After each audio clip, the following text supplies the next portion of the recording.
Allora, io sono un uomo curioso e racconto che ho deciso di fare il neurologo perché fare il neurologo è un po' come guardare l'universo, scrutare le stelle, per cui un orizzonte ampio, degli spazi ampi, tutte le costellazioni. E la battuta è: se avessi voluto indagare spazi angusti e piccoli buchi scuri, avrei fatto il ginecologo o l'otoiatra. Invece ho voluto spaziare. Questo deriva dal fatto che poi coltivi una certa curiosità.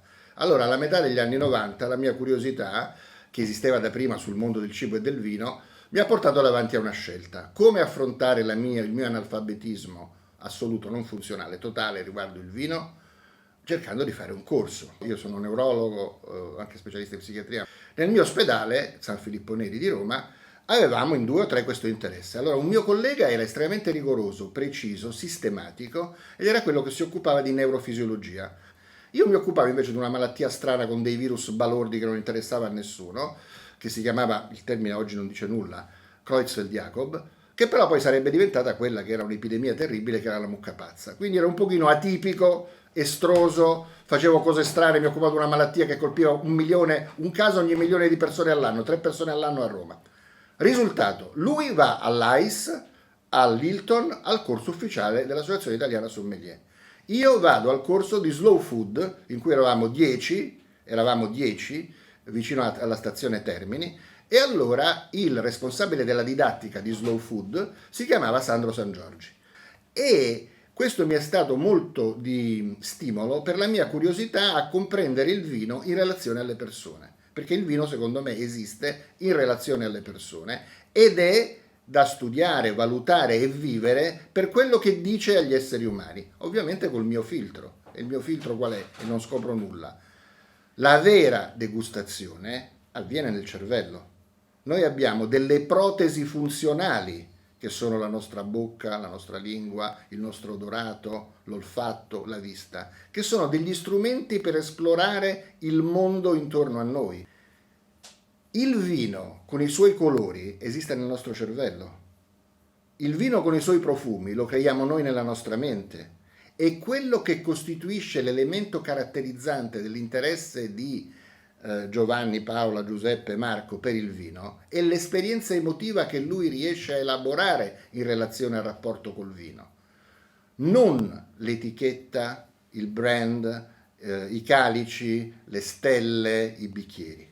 Quelli sono degli elementi, a mio giudizio, surrettizi e molto più legati ad aspetti di tipo commerciale. Per me è molto più importante l'emozione che ti riesce a trasmettere. Allora, io ho cercato di, fino agli anni 90, occuparmi di in che modo il cervello interagisce col vino, cioè il principio fondamentale, la bussola, il GPS con cui noi navighiamo nell'esperienza di vita e nel mondo che ci circonda, vino compreso. Il GPS fondamentale è il principio del piacere. Se uno ha chiaro il principio del piacere, riesce a spiegarsi tutta una serie di fenomeni legati in questo caso al rapporto dell'uomo con il vino. Per cui, se noi riusciamo a capire che ciò che ci attrae, ciò che andiamo a ricercare nel tempo, ciò che ci lascia una traccia nella nostra memoria, è l'interazione fra il nostro tipo di esperienza legata alla degustazione del vino e il vino in oggetto, allora sviluppiamo tutta una serie di campi. Se invece che conoscere il vino significa acquisire un lessico, entrare in possesso di terminologie, sapere scegliere gli aggettivi giusti che ti attribuiscono l'appartenenza a una setta, che sono coloro i quali usano gli aggettivi giusti per il vino giusto, beh, di quello usiamo un eufemismo lessicale non di tipo particolarmente elegante, ma che a Roma funziona molto bene, non me ne può fregare di meno. Io criticavo una certa moda molto diffusa oggi di descrivere e condividere, perché il vino secondo me è agape e koiné, cioè condivisione e convivialità. Non è solipsismo, onanismo enologico, quello lo lascio ad altri. Il vino è condivisione, partecipazione e socialità. Allora, nel momento in cui io cerco un'esperienza emotiva, perché in fondo, dentro di me, quello che io cerco è un'attivazione dei miei meccanismi del piacere, non si discute. Il nostro cervello è pianificato per cui se tu ami quel pezzo dei Rolling Stone, quel quadro di Van Gogh o quel rosso di quella parte della Toscana, è perché ti provoca piacere. E perché tu sei capace di riconoscere quel piacere, di ricercarlo, di confrontarlo con le tue esperienze precedenti e di rinforzarlo con una coloritura emotiva, con un tratto di personalità individuale che te lo rende inconfondibile e te lo fa amico. È fuori di discussione che tu hai prima un approccio di tipo visivo, cioè il packaging, l'immagine, tu pensa soltanto all'etichetta. Pensa a Domaine Rothschild e a quello che ha fatto con le sue etichette. Pensa a coloro i quali, e sono tantissimi, hanno scelto di rivolgersi ad artisti per fare le loro etichette. Ma quello che conta di più è quello che sta dietro. Cioè, dietro quella etichetta io mi aspetto dei contenuti e mi aspetto delle emozioni. E il mio cervello è pianificato per rilevare, riconoscere, elaborare, mettere in archivio e richiamare tutte le emozioni e tutti i tipi di piacere che io sono capace di sperimentare da quando lo vedo, da quando lo avvicino al naso, da quando incomincio a introdurlo nella lingua, da quando gioco con la mia lingua a secondo della struttura, della consistenza della stoffa del vino, a quando poi all'aspetto gustativo si somma l'aspetto olfattivo e io vado in tutto quello che è il mondo straordinario delle percezioni olfattive. E poi la cosa più importante è che da tutti questi rilevatori periferici, perché la nostra retina, l'occhio, il nostro sistema acustico, la coclea che abbiamo nell'orecchio per i rumori e per i suoni e per la musica, le cellule della mucosa olfattiva, le cellule gustative, sono tutti dei terminali periferici che raccolgono segnali che hanno senso in quanto vengono convogliati a una grande centrale di elaborazione dati, che si chiama talamo, che sta alla base del cervello, e da questa centrale di elaborazione dati vengono smistati i segnali per le aree competenti. Cioè, se io voglio riconoscere il rosso rubino di un certo vino, lo mando alla stazione di immagazzinamento dei dati, la memoria, ma per arrivare a essere memorizzata prima deve essere riconosciuta quella traccia, quindi deve andare al centro di riconoscimento che si chiama corteccia occipitale, che dice questo rosso si colloca a metà strada fra questo e quest'altro e io nella mia banca dati di memoria so posizionarlo perché l'ho appiccicato a questa etichetta mnesica di memoria che ho creato io. Ma il gioco che mi fa coinvolgere, che mi appassiona, che mi dà emozioni e che mi stimola il piacere, è derivato dal fatto che io il colore lo richiamo subito dalla banca dati della memoria e la banca dati della memoria non mi dà solo il colore, mi dà il profumo che io ho provato in quel momento, mi dà la sensazione emotiva, mi fa ricordare con chi l'ho bevuto la prima volta e mi scatena tutta una serie di emozioni che sono quelle che danno la carta d'identità a quel vino ed è quello che io cerco quando voglio andare a ribere quello, perché io cerco il mio piacere attraverso il linguaggio ed il linguaggio del piacere si chiamano emozioni. Sono due aspetti. Il primo è che c'è un meccanismo di immediatezza e tra virgolette di purezza. Il bambino ha un bagaglio limitato di esperienze sensoriali olfattive e quindi non ha neanche nessun filtro attraverso il quale mediarle. Gli strumenti di cui lui dispone per la classificazione sono elementari, ma sono immediati, autentici e non filtrati. Alla nostra età, dai 20-25 anni in poi, l'insieme degli stimoli olfattivi, lascia stare soltanto il vino, ma tutti, cui noi siamo esposti, è talmente variegato e complesso che o tu hai coltivato un interesse per selezionarli e scinderli, riconoscerli e dargli una caratterizzazione, oppure devi fare una grandissima fatica per riconoscere quel essenza, quella fragranza, quel profumo, quella carta di identità olfattiva rispetto al rumore di fondo di tutte le cose che si sono affollate nella tua memoria olfattiva nel tempo. Altra cosa importantissima, noi interagiamo con gli altri simili della specie sapiens, con gli uomini e le donne, sulla base anche del comportamento alimentare. Il vino è uno strumento di socialità, ci si mette a tavola, si mangia e si beve insieme per conoscerci e provare piacere anche soltanto dallo stare insieme. Però il problema sta nel fatto che oggi tu come consumatore sei sottoposto a un bombardamento sensoriale di cui non sei consapevole che ti deve indurre a consumare un certo tipo di prodotto che ha sempre più le caratteristiche di essere capace di darti piacere, stimolando le cellule del tuo cervello che sono sensibili al piacere. E come si fa questo? Utilizzando delle sostanze che attivano i neuromediatori del piacere. Ora, il nostro cervello non gliene frega poco se stai guardando Charlize Theron o Raoul Bova.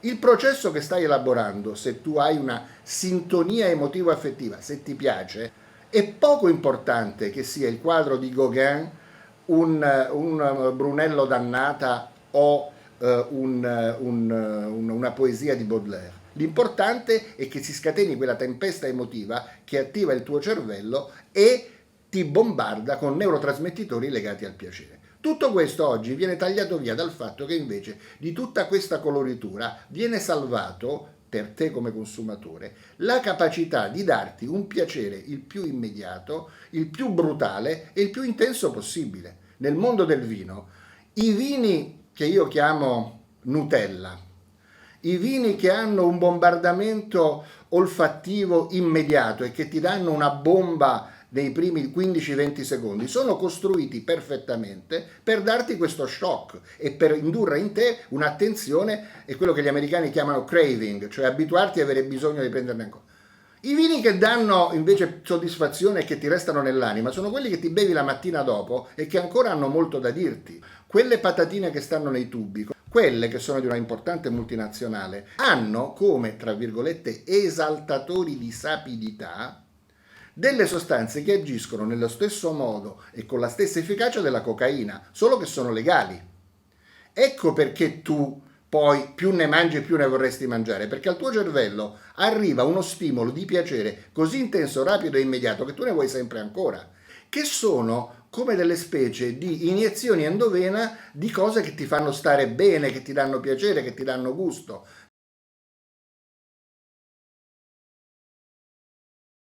Però sono dei paradisi artificiali. Questo è il problema. Allora, sapere distinguere il paradiso artificiale dal piacere naturale oggi non è facilissimo. Il vino è un candidato eccellente per questo. Ci sono dei rossi fatti in Umbria, in Toscana, in Sicilia o in Trentino che io non riconosco più. Io mi sono preso la briga, perché prima avevo una prevenzione stupida, di andarmi a bere i vini che fa col suo nome. E sono dei vini che hanno una godibilità e hanno per il palato un approccio estremamente gradevole su cui non ho niente da dire. Per me, che preferisco qualcosa che mi racconta una storia, mi dà l'idea di un vino un po' ruffiano, però io sono perfettamente d'accordo che nella scala delle valutazioni medie e per un vasto pubblico di persone che amano certi prodotti è un prodotto di eccellente qualità, prodotto anche secondo me con tecniche di produzione corrette, non con tante, però evitando qualsiasi sbilanciamento, cioè lì percepisci la capacità di non soltanto dosare gli ingredienti, utilizzare tutte le tecniche in cantina, cose di cui non mi occupo tanto, ma di darti un prodotto che non corre mai il rischio di non darti a Milano, a Singapore, a Hong Kong o a New York lo stesso tipo di risposta. D'altra parte io sono uno che mi sono scontrato con alcuni produttori, tra virgolette, naturali, biologici, come vuoi tu, dicendo che loro ritengono che può fare vino, era un signore che abita in un'isola grande che non è la Sicilia, loro possono fare vino bene soltanto se hanno una formazione filosofica, i vignaioli, di tipo steineriano, perché se non c'è una formazione filosofica di tipo steineriano e non si appartiene a una corrente di medioevo non si potrà mai fare vino biologico. Ecco, anche questo mi sembra una forma di estremismo, perché ai miei neuroni del nucleo tegmentale ventrale, il nucleo tegmentale ventrale è un aggregato di cellule alla base del cervello che comanda sul piacere. Che tu sei steineriano o meno, non gliene frega nulla perché non lo accorge, non lo percepisce. Percepisce le qualità intrinseche del liquido odoroso che tu mi hai proposto nel bicchiere. Quello è il nucleo. E uno dei grandi pregi del nostro sistema nervoso è che riesce a separare tutto ciò che è precario, temporaneo, non volatile nel senso di volatile in termini logici, ma che vola via, che scompare, da ciò invece che è persistente e che ti dà la possibilità di essere presente nel tempo. Vuol dire che tu cominci a bere alle 7 di sera e se è rimasto un po' di quel vino alle 11, ancora ne puoi gustare tante caratteristiche. Altri devi chiamare il collega che si occupa della constatazione di morte cerebrale per firmare l'avvenuto decesso del vino, capito? Perché quello ha sparato i suoi giochi di fuoco nella prima mezz'ora e poi non c'è più. E l'innamoramento per un vino non è un fatto di sindrome di Stendhal, ho visto il capolavoro, no, è un'esperienza di condivisione di emozioni che sono fatte di passioni forti. Poi scopri che ci sono persone rispettabilissime di università come Oxford o come l'Università della California che hanno pubblicato su riviste prestigiose a livello internazionale dei lavori il cui titolo era, te ne cito soltanto uno, la anatomia funzionale all'interno del sistema nervoso di ciò che riguarda il piacere e la felicità. Cioè si sono messi a studiare quali sono le parti del cervello coinvolte in tutti quei meccanismi che sono capaci di provocare, misurandola, finché è possibile, una sensazione di piacevolezza e la ricerca di una soddisfazione rispetto alle proprie ambizioni di realizzazione. Cioè io sono felice col mio vino perché mi scatena una emozione e mi provoca un coinvolgimento che è pari a quando mi sono innamorato della donna con cui sto. E quando si interrompe questo vincolo affettivo con la donna è perché qualcuno, nel caso del vino, ha cambiato l'enologo, ha cambiato il modo di produrre il vino e come lei non è più quella di cui mi sono innamorato, quello non è più il vino che io amavo. Ma i meccanismi emotivi, cioè il tuo cervello, quelle esperienze di emozioni forti, di coinvolgimento profonde, le tratta stanne tranquilla assolutamente nello stesso modo. Perché il linguaggio, le parole, che per noi dentro il cervello sono i neurotrasmettitori, dopamina, serotonina, noradrenalina, sono sempre quelli. Cioè, quando tu, adesso è passato molti anni, ma quando tu ti vedi la sequenza di 9 settimane e mezzo, con la sequenza della musica, e stai degustando una bollicina di un grande livello, beh, noi dentro il cervello abbiamo una tempesta che si propaga dentro le aree della corteccia cerebrale che non è misurabilmente diversa se è la sequenza di 9 settimane e mezzo o i 10 minuti in cui io mi godo all'inizio e poi anche dopo una bollicina di qualità. Perché i meccanismi del piacere che sono alla base della mia ricerca di soddisfazione e di esperienza che mi dà godimento sono assolutamente identici. Tanto è vero che un altro autore molto importante, questa volta a Toronto in Canada, scrisse un lavoro molto bello scientifico il cui titolo era In difesa del piacere, perché è un problema anche di società.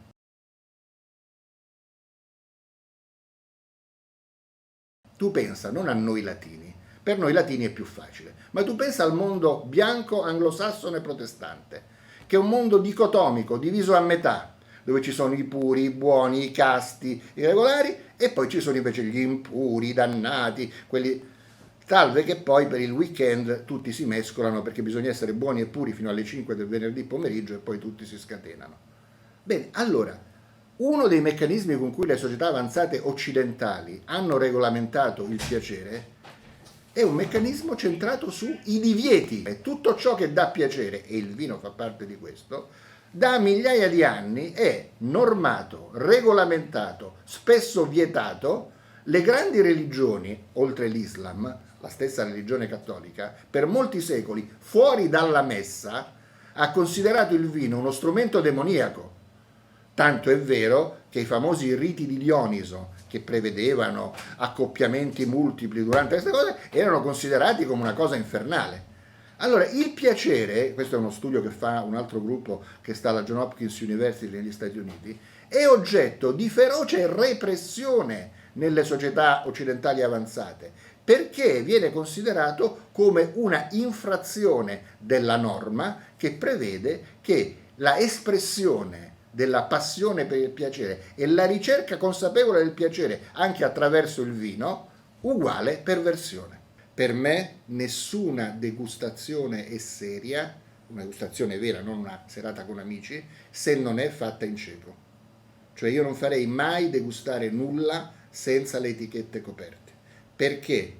nella società contemporanea in cui viviamo, la potenza dei media e dell'advertising e della cosa è tale che senza che tu consapevolmente stia elaborando il pensiero, questo deve essere buono perché si chiama XY, il tuo cervello l'ha già elaborato e ha già predisposto il tuo sistema di rilevamento dati, cioè la tua lingua, il tuo naso, a avere un pregiudizio positivo, un bias a favore. Quindi primo, la domanda è: siamo influenzati? Assolutamente sì. Secondo, tutto quello che è l'aspetto che gira intorno all'immagine di quella bottiglia può influenzare il nostro giudizio? Sì.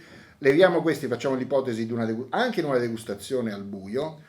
Esistono una serie di fattori. C'è un lavoro molto bello fatto da un gruppo sempre di Montreal in Canada che ha fatto un test fra studenti dell'università in cui ha, con una serie di strumenti che si possono utilizzare facilmente, individuato 10 studenti che erano in una fase della loro percorso di studi in cui erano contenti, erano innamorati e stavano andando bene negli studi, ed altri che erano in una fase un pochino critica, erano soli e avevano difficoltà nel portare avanti anche la carriera universitaria. Stessi vini in ceco fatti bere ai due gruppi. Allora, la percentuale di risposte di non coinvolgimento, neutralità, poco interesse, poca capacità di discriminare una gamma di gradevolezza era estremamente più presente nel gruppo di quelli che in quel momento nella stessa sala, con lo stesso tipo di vini, dalle stesse bottiglie, erano gli studenti, tra virgolette, in fase di depressione e di ritiro, rispetto a quelli che erano in una fase di socializzazione, di self-fulfillment, che vuol dire di autosoddisfazione, di star bene con se stessi. E quindi è verissimo, le condizioni emotive in cui tu vai a partecipare a una degustazione influenzano in maniera rilevante il tuo giudizio che dai su quel vino. Terzo, la situazione emotiva che si realizza, cioè uno che guida una degustazione è tanto, secondo me, più corretto e più didattico, cioè fa un servizio di qualità a quelli che partecipano a quella degustazione, quanto più, senza diventare assolutamente asettici come se fossimo in un laboratorio, però tanto più distaccato e imparziale si manifesta rispetto a quello che a priori, poi dopo quando si apre la discussione quanto vuoi. Cioè coloro i quali in qualche modo ti inducono a pensare, ti faccio assaggiare qualcosa che non ti dico cos'è, ma è qualcosa di stratosferico, sta introducendo una perturbazione della tua capacità di giudizio che influirà. La degustazione è un fenomeno sociale ed è un fenomeno di interazione fra persone.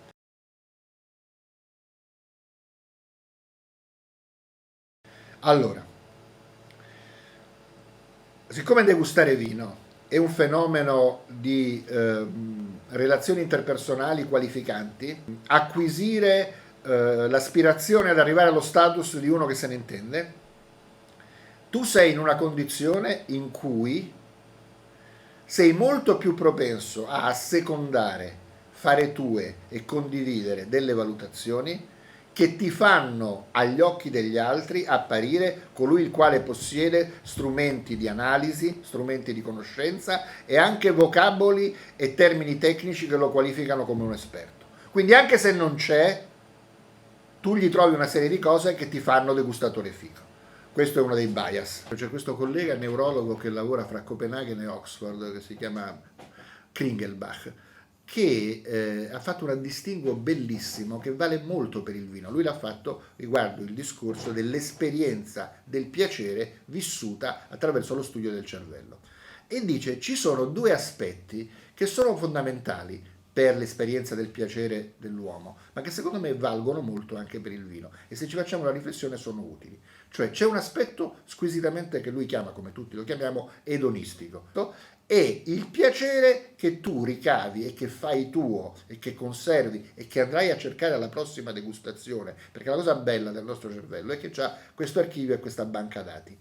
Allora noi non andiamo soltanto per tipologie, non so, per esempio io, se mi fate assaggiare di nuovo un pergole torte di un certo tipo, mi ritrovo in una serata in Toscana, in Val d'Orcia, eccetera, e ricostruisco tutta un'atmosfera. Però nel tempo, fortunatamente, in 20 anni, Ho avuto varie circostanze in cui, al di là di questo, che era la prima impressione emotiva, ho apprezzato alcune caratteristiche. E il piacere e il benessere e la situazione di gratificazione che provo da un vino che amo. Benissimo, questa si chiama edonia. Quello che dice Merton Kringelbach è il passaggio da edonia ad eudaimonia. Allora, dal piacere, benessere relativo alla sensazione che mi deriva dal vino, io mi sento bene con me stesso e con gli altri, ho raggiunto il mio grado di appagamento. E quella è la eudaimonia, perché il mio spirito interno, il mio daimon, da cui poi nella tradizione medievale cattolica è venuto fuori demone e demonio, ma dal greco daimon vuol dire il mio spirito interno, eudaimon, lo spirito buono. Allora, se io mi riconcilio col mio spirito buono, grazie al vino, ho fatto un passo molto più avanti che quello semplicemente di provare piacere bevendolo. Allora, c'è un libro degli anni 60 di un farmacologo francese che ha usato questo titolo, Poison sacré, ivresse divine, cioè veleni sacri, ubriacature divine. E con questo lui parlava soprattutto dei funghi allucinogeni messicani, no? Il peyote, il mescal, eccetera, eccetera. Ma il meccanismo che noi chiamiamo psicofarmacologico, intendendo per farmaco non le medicine chimiche, ma le sostanze capaci di agire sul cervello, è assolutamente identico. Ti spiego. Una buona parte delle cose che funzionano sul nostro cervello dandoci piacere non sono mica nate in laboratorio. Cioè, il primo, più importante, l'oppio, da cui l'eroina è un derivato del papavero sativum, naturale al 100%, il tetraidrocannabinolo che viene fuori dalla marijuana, dal vegetale canapa indiana, è perfettamente un derivato naturale. Quando tu pensi a tutte quelle sostanze che sono nelle varie culture, in Africa, in Centro America, derivate da funghi allucinogeni, appunto il peyote, il mescal, sono tutte sostanze, tutte queste hanno una via finale comune. Sparano frecce che hanno come punta dei sistemi neurotrasmettitoriali che esistono nel nostro cervello e che funzionano con 3 lingue. Parlano a dopamina, parlano a serotonina, parlano ad adrenalina e quindi sono capaci di darci grande stimolazione e anche grande sensazione di avere un buon umore. Euforia vuol dire ho un umore positivo. Il problema è il discrimine, il livello. Allora, il vino è uno strumento importante di socializzazione e nella cultura mediterranea del nostro sud un pane quotidiano, perché i nostri nonni nel sud campavano di pane, olio, verdure e vino, e il vino era un alimento perché porta calorie, tutto commisurato a una certa quantità. Se tu lavori 8 ore nei campi, ti puoi bere anche 1 litro di vino nella giornata, perché tu bruci una tale quantità di calorie e hai la capacità, immagazzinando nella tua alimentazione, mezzo filone di pane, il pecorino che hai fatto, e il tuo organismo, con le varie sostanze, le enolasi, gli enzimi, riesce a metabolizzare e a fare in modo che il tuo tasso alcolemico, pur alzandosi, non raggiunga dei livelli straordinari. Il problema è un problema culturale prima di tutto e poi un problema medico. Culturale perché? Tu pensa alle generazioni più giovani anche di voi. Io ho dei figli trentenni, ma penso a quando avevano 20 anni. Beh, quando avevano 20 anni, almeno qui a Roma, c'era la cultura del maledetto, secondo me, sciottino, che consisteva nell'avere microdosi di alcol ripetutamente assunte allo scopo di stordirsi. E questo nulla ha a che fare col piacere enoico legato al vino, è soltanto la ricerca dello stordimento ed è un equivalente della ricerca di sostanze ad azione psicoattiva, cioè c'è pochissima differenza tra farsi 10 sciottini e cercare una pillola di quelle ad azione euforizzante. Nel vino io farei un distinguo di tipo culturale e sociologico, cioè il bevitore solitario è ad elevato rischio di abuso e di chi beve da solo, chi beve tra le 4 mura di casa. Quello ha un grosso rischio sia di frequenti esagerazioni e quindi di ubriacature, sia di sviluppo di una condizione di alcolismo cronico, perché il vino è un rifugio rispetto a una condizione di disperazione. Nella collettività, nel gruppo di amici che condividono un pasto, questa è la cosa fondamentale, un pasto accompagnato dal vino, non il vino da solo fine a se stesso, ma un pasto accompagnato dal vino, può esserci la fase della disinibizione e dell'euforia, che secondo me è parte integrante dai riti dionisiaci di greca memoria ad oggi del vino e del piacere del vino. Il problema è, uno, la soglia individuale che è geneticamente determinata, cioè voi donne avete di solito dei sistemi enzimatici un pochino meno potenti, noi uomini di solito abbiamo dei sistemi enzimatici epatici un pochino più potenti, noi ne tolleriamo un pochino di più, le donne dal punto di vista proprio della programmazione genetica, tranne che non siano persone che hanno una lunga esperienza e che hanno sviluppato con l'induzione, cioè siccome il nostro fegato è intelligente, se tu per 10 anni lo abitui, quello sviluppa degli enzimi che ti aiutano. Per ottenere lo stesso risultato, come avviene per l'eroina, devi prenderne sempre più spesso e sempre di più, perché per ottenere lo stesso beneficio le dosi da assumere crescono e al crescere delle dosi di alcol introdotto, gli epatociti, le cellule del nostro fegato cominciano a soffrire e finché c'è la sostituzione fra cellule del fegato sane e cellule del fegato riempite di grasso, senza diventare il foie gras delle oche francesi, ancora ce la facciamo. Quando questo processo vira e ci sono sempre meno cellule sane del fegato e sempre più cellule o pieno di grasso o avvizzite, raggrinzite, churros in greco, da cui cirrosi, significa che diventa una pietra questo organo. Allora, quello è un danno cronico, vuol dire anni, da introduzione di etanolo, di alcol, in maniera massiccia.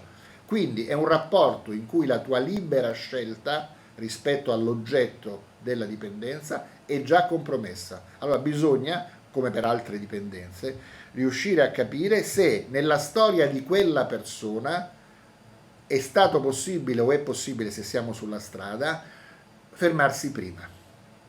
Perché alcolisti si diventa, ma nell'arco non di settimane o di mesi, ma nell'arco di anni. E l'alcolista vero è una persona che ha una storia personale di solitudine, di depressione, di isolamento sociale. Però, secondo me, non c'è ancora una tale, non dico cultura, ma conoscenza sufficiente.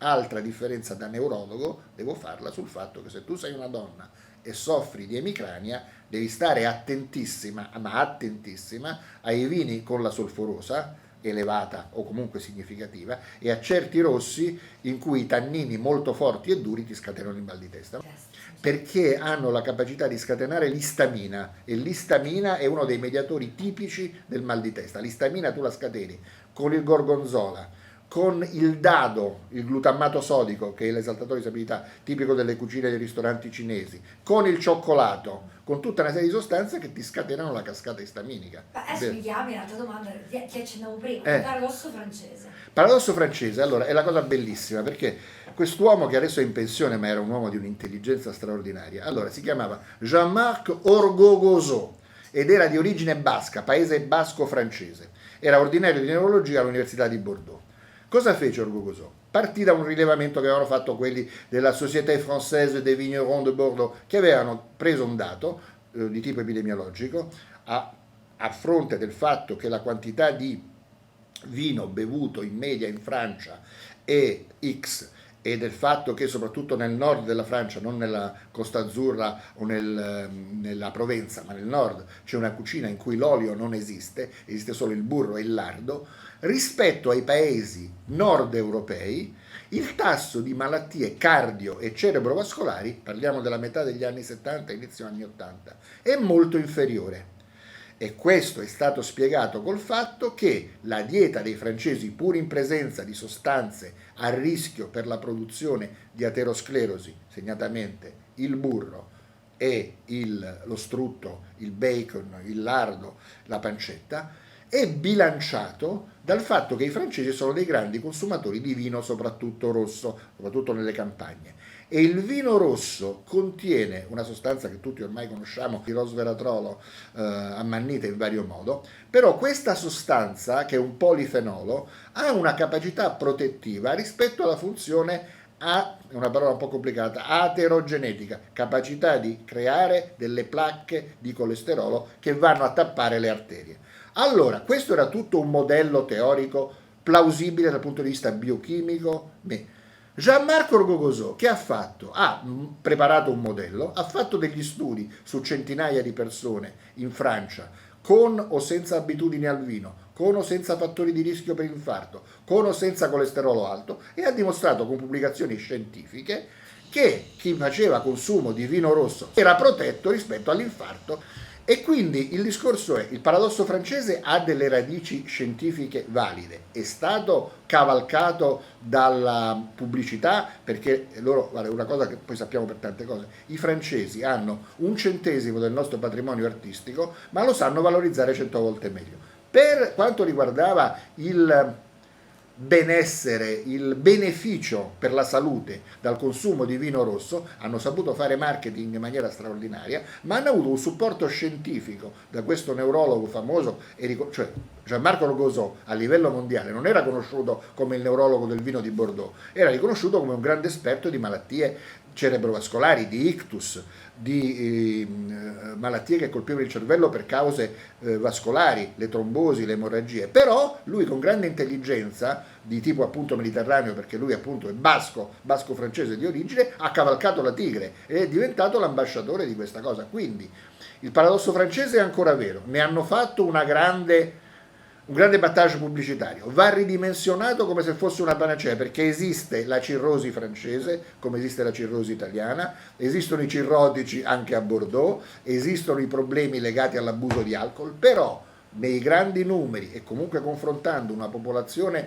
polacca, finlandese o scandinava con una popolazione francese, è verissimo che gli scandinavi non si sognavano, se non una volta all'anno, di aprire una bottiglia di rosso, i francesi la bevevano regolarmente, e le percentuali di persone che ammalavano e che morivano, cioè quanti si facevano l'ictus e quanti morivano di ictus, erano molto inferiori per quella classe di età in Francia rispetto al nord Europa. Questo è vero. Torno un attimo a quello che dicevi prima, quando si capisce qual è il confine, che è molto labile, tra alcolismo e invece, come si dice, un consumatore accanito di vino? È come dicevi te, è un fattore culturale, mentale? No, allora, l'alcolismo è una dipendenza. Prima ci capiamo su questa cosa e poi, cioè, l'alcolismo è una forma di dipendenza da sostanze. Che la sostanza sia l'alcol è un aspetto, il cuore è la dipendenza, cioè la dipendenza da sostanze psicoattive, che possono essere i farmaci, che possono essere a suo tempo l'eroina, che può essere l'eritrotoxon coca, la cocaina.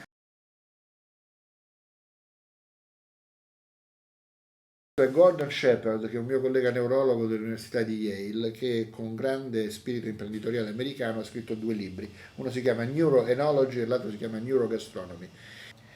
Mentre un problema matematico impegna un'area del cervello, che è soprattutto nell'emisfero di sinistra, che è quella che si chiamano funzioni computazionali, ha sviluppato l'abilità di fare calcoli, e quindi io sto utilizzando il 25% delle mie risorse cerebrali, non che sia più facile, ma in termini economici è come se di un computer tu fra RAM e memoria ne stai utilizzando una parte. Per fare una degustazione di vino tu devi aprire una serie di finestre Windows contemporaneamente, perché devi essere multitasking, cioè devi usare l'area olfattiva, l'area visiva, l'area gustativa, i centri della memoria e poi fare la regia emotiva di tutto questo. È chiaro che questo è molto più complesso come compito. Questo vuole dire Shepherd, cioè risolvere un problema significa avere un software, che è la tua capacità matematica, appropriato, e una volta che tu hai impostato la cosa, il computer, che è la parte matematica della tua mente, ti trova la soluzione. Gustare veramente e vivere l'esperienza della degustazione di un vino richiede che tu metti 5 processi contemporaneamente in funzione, con 5 parti del cervello che si parlano fra di loro e devono un pochino avere una regia. E la regia dove sta? Nel centro del piacere, perché tutti, che sia vista, che sia tatto, che sia olfatto, che sia una funzione complessiva, vanno a colpire laddove tu metti insieme queste cose, perché tu quando poi alla fine nella tua mente ricostruisci ma che mi ha detto questo vino, se ci rifletti stai facendo una sintesi di tutte queste valutazioni contestualmente, e per poter fare questo tutte le aree si devono essere parlate e alla fine dicono guarda, quello che tu stai valutando, il giudizio finale è questo, ma è il frutto dell'analisi comparativa di tanti esami. Cioè, se tu quel vino lo conoscevi già, hai già richiamato in archivio tutto quello che sapevi, hai confrontato le tue esperienze precedenti, hai visto se questo, dice, ma quest'anno il vignaiolo secondo me l'ha raccolto troppo presto, mi sembra un po' di... E alla fine, mettendo insieme quindi gusto, olfatto, vista e memoria, dai un giudizio che sia emotivo sia razionale. Però quello che ti resta dentro alla fine è l'emozione che ti ha dato e il coinvolgimento che ti ha portato.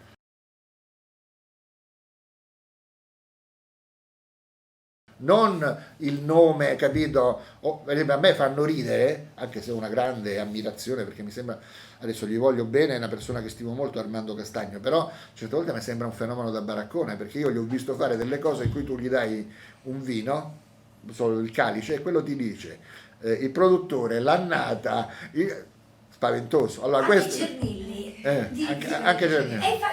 Alla mia domanda specifica mi fa, sarei un cistercente, un fenomeno, esattamente la tua terminologia, dice non è possibile questa cosa, tutte chiacchiere. Mi sembra una cosa un pochino... Però però devo dire... Però dipende, che tu hai riuscito a sviluppare una bella memoria? No, lui ha... Cioè tu basta, se tu conosci l'uomo, cioè uno che è capace soltanto con una presentazione in PowerPoint in cui ci sono una sequenza di immagini e pochissimo testo, a tenerti a tenere lezione per 2 ore, collegando a ogni quadro di Klimt o di Picasso 5 minuti di spiegazione, vuol dire che ha una memoria enciclopedica e si è preparato molto bene la lezione, ma è anche uno che sa elaborare benissimo una banca dati con una memoria, per cui poi se questo, come penso, si applica alla memoria gustativa e alle caratteristiche identificative, poi pare che sia lui,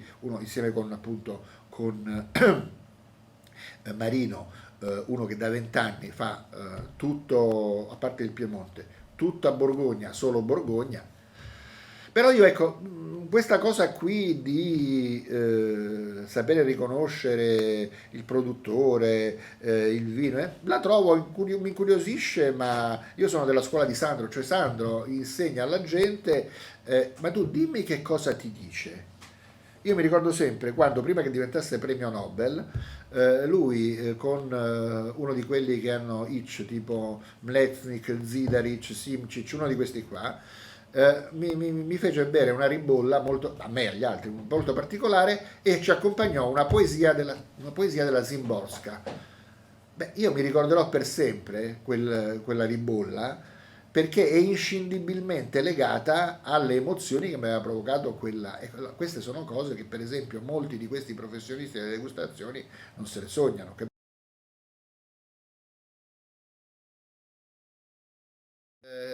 Direi che è importante insistere sull'aspetto di avvicinarsi al vino come esperienza umana, emozionale e sensoriale.